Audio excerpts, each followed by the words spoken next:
बनारस शहर तो है मंदिरों और घाटों का, पर इसकी पुरानी गलियों में ना कुछ कहानियां ऐसी भी दफन है जो रोंगटे खड़े कर देती हैं। चलिए आज ऐसी ही एक कहानी के सफर पर चलते हैं। तो कहानी की शुरुआत होती है बनारस की एक एकदम सुनसान सड़क से।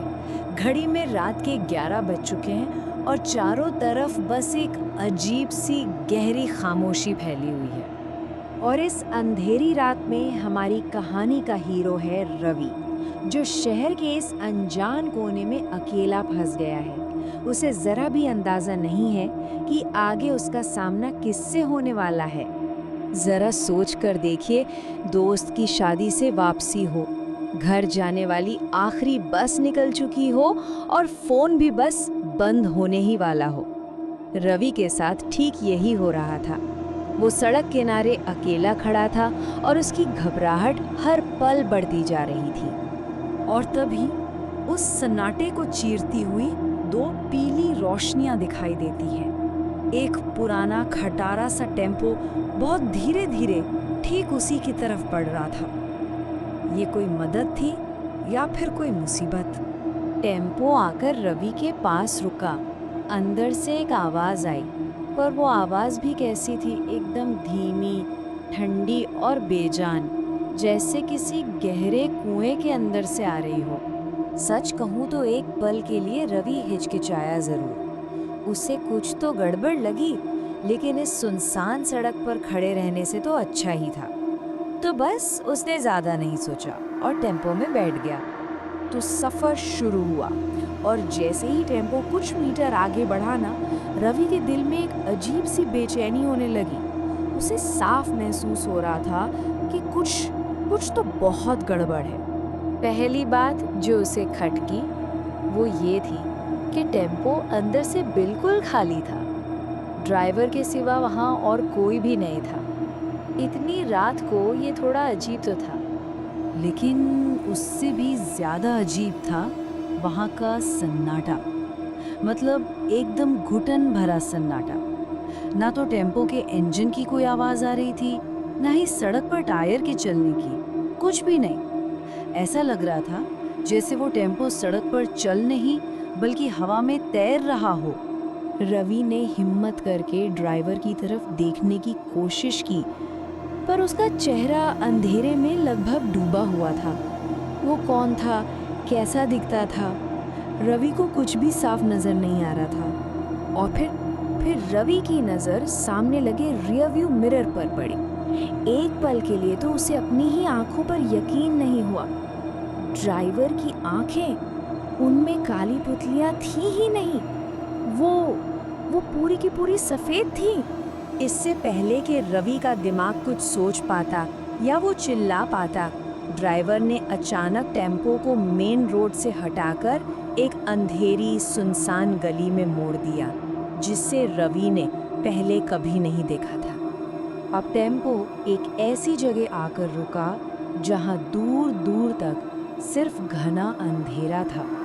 और यहीं इसी अंधेरे में ड्राइवर का वो असली खौफनाक राज सामने आने वाला था। ड्राइवर ने बहुत धीरे से अपना चेहरा रवि की तरफ घुमाया और उसे देखते ही रवि की चीख जैसे गले में ही जम गई। वो कोई इंसानी चेहरा था ही नहीं, वो एक आधी जली हुई खोपड़ी थी। आंखों की जगह सिर्फ काले गड्ढे थे और उसके होठों पर एक बहुत ही भयानक मुस्कान थी। और फिर उस जली हुई खोपड़ी से वही ठंडी मुर्दा आवाज निकली, ये वही रास्ता है जहां मेरी मौत हुई थी।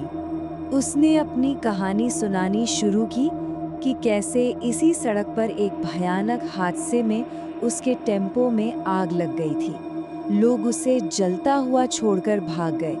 किसी ने उसकी मदद नहीं की और वो वहीं तड़प तड़प कर मर गया। और तब रवि को समझ आया, ये कोई घर जाने वाली सवारी नहीं थी, ये एक शिकार था। ड्राइवर की आत्मा हर रात किसी नए साथी को ढूंढने निकलती है, जिसे वो अपने साथ ले जा सके। अब खौफनाक सच्चाई रवि के सामने थी। उसे ये पता चल चुका था कि अगर यहाँ से जिंदा निकलना है तो उसे इस चलती फिरती मौत से लड़ना ही होगा। रवि पूरी तरह घबराकर दरवाजा खोलने की कोशिश करता है, पर वो जाम था, जैसे किसी ने उसे बाहर से बंद कर दिया हो। तभी उसे महसूस हुआ कि वो टेम्पो में अकेला नहीं है। पीछे अंधेरे में उसे चमकती हुई आंखों वाले कई साए बैठे हुए दिखाई दिए। अब उसके पास सिर्फ एक ही रास्ता था। उसने अपनी पूरी जान लगाकर दरवाजे पर एक जोरदार लात मारी। एक कान फाड़ देने वाली आवाज हुई, जैसे किसी ने जोर से ब्रेक लगाए हो, और टेम्पो एक झटके में रुक गया। दरवाजा खुल गया और रवि सीधा सड़क पर जा गिरा। वो हांफता हुआ, कांपते हुए उठा। जब उसने हिम्मत करके पीछे पलट कर देखा तो वहां कोई नहीं था। दूर दूर तक सिर्फ वो खाली सुनसान सड़क थी, जैसे वहां पर कभी कोई टेम्पो था ही नहीं। वो बस हवा में गायब हो गया था।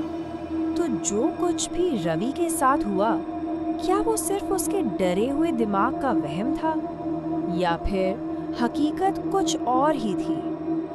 अगली सुबह जब कुछ लोगों को रवि सड़क किनारे बेहोश मिला, तो पास के गांव के एक बुजुर्ग ने उसकी कहानी सुनकर कहा, बेटा, उस रास्ते पर रात में कोई टेम्पो नहीं चलता, सिवाय उस टेम्पो वाले भूत के। उस रात का खौफ रवि के दिमाग पर ऐसा बैठा कि वो उसे आज तक नहीं भूल पाया है। और उस दिन के बाद उसने कसम खा ली कि चाहे कुछ भी हो जाए, वो फिर कभी रात में अकेले सफर नहीं करेगा। रवि की कहानी तो यहीं खत्म हो जाती है, पर अपने पीछे एक सवाल छोड़ जाती है। इस कहानी को सुनने के बाद क्या अब कोई भी रात में अकेले सफर करने की हिम्मत करेगा?